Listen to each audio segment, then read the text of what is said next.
نحمده ونصلي على رسوله الكريم أما بعد فأعوذ بالله من الشيطان الرجيم بسم الله الرحمن الرحيم قل إنما هو إله واحد صدق الله العظيم وقال النبي صلى الله عليه وسلم يا أيها الناس قولوا لا إله إلا الله تفلحون أو كما قال صلی اللہ علیہ وسلم۔ یہ نغمہ گل و لا الہ کا نہیں پابند، بہار ہو کہ خزاں لا الہ الا اللہ۔ محترم سامعین اور محترم بزرگوں، بھائیوں، دوستوں، مجھے طرف سے سب کو السلام علیکم ورحمۃ اللہ وبرکاتہ۔ آج کا میرا موضوع یہ کلمہ طیبہ جس نے پڑھ لیا اور وہ مسلمان ہو گیا، اسلام کے دائرے میں داخل ہو گیا، اور دوسری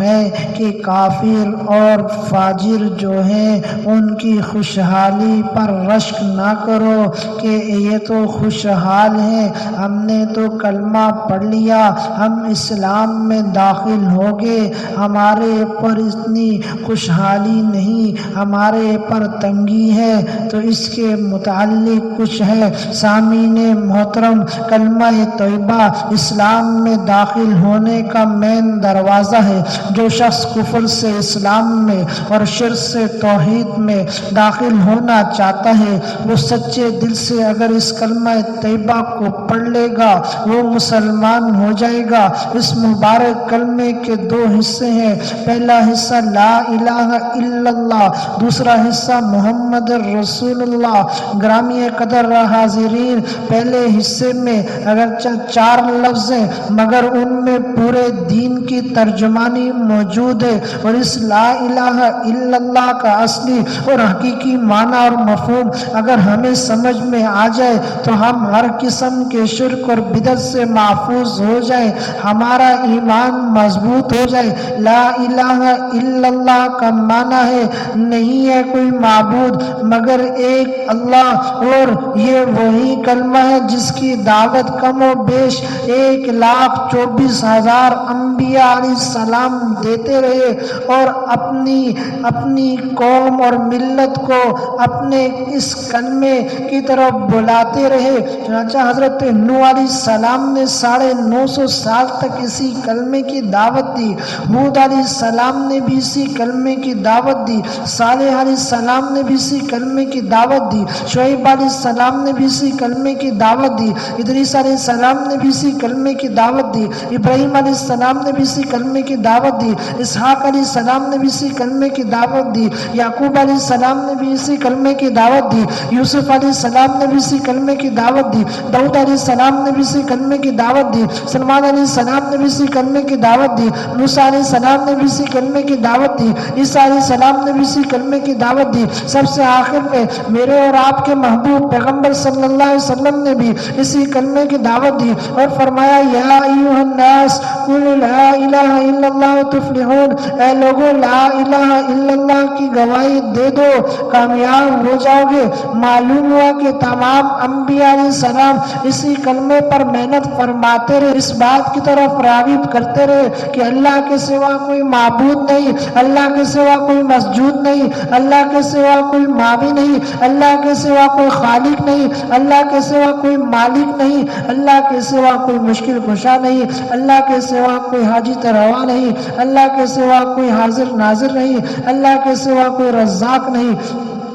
الغرض اس کلمہ توحید کی دعوت کے نتیجے میں حضور صلی اللہ علیہ وسلم نے مصائب کے پہاڑ برداشت کیے، دندان مبارک شہید کرائے، جسم اطہر زخمی کرائے،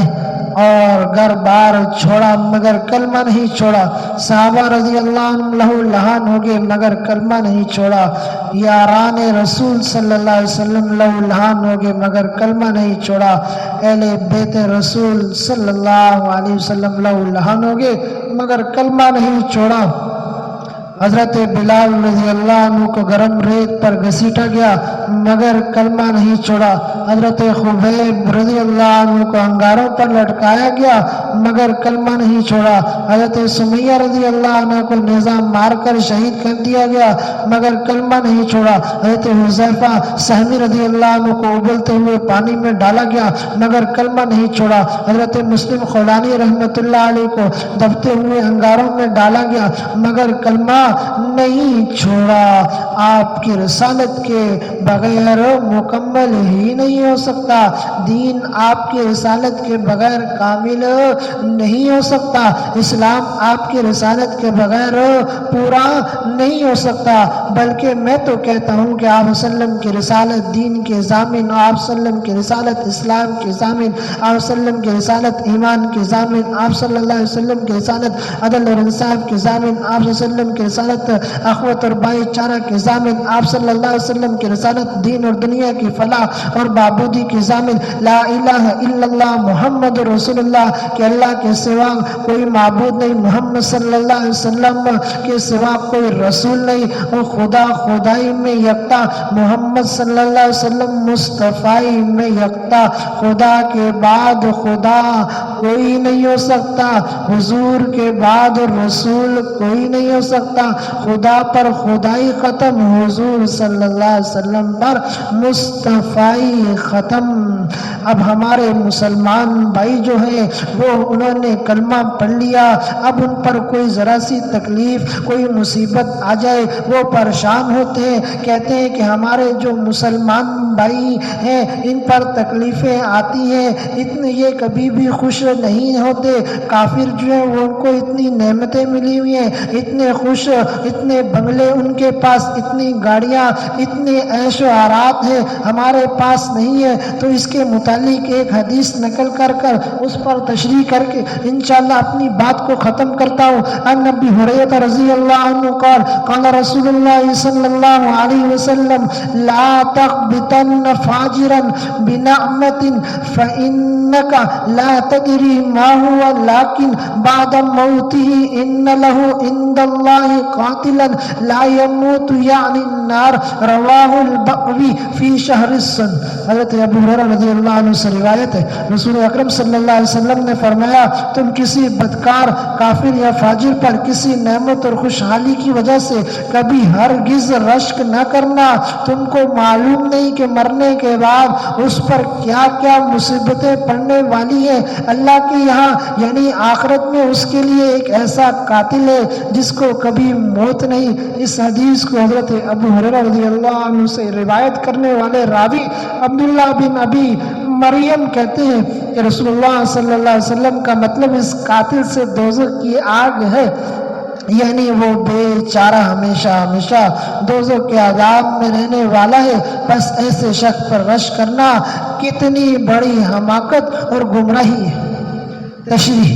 بسا اوقات ایسا ہوتا ہے کہ اللہ کا ایک مومن اور ایک نیکوکار بندہ جو اس چند روزہ امتحانی دنیا میں تنگی اور تکلیف کی زندگی بسر کر رہا ہے، جب وہ کسی بدکار اور خدا سے تعلق نہ رکھنے والے آدمی کو دیکھتا ہے تو وہ ٹھا کے ساتھ عیش اور آرام کی زندگی گزار رہا ہے تو شیطان اس کے دل میں طرح طرح کے وسوسے ڈالتا ہے، اور کم سے کم یہ دل میں اس کی حالت پر رشک ہی پیدا ہوتا ہے کہ جو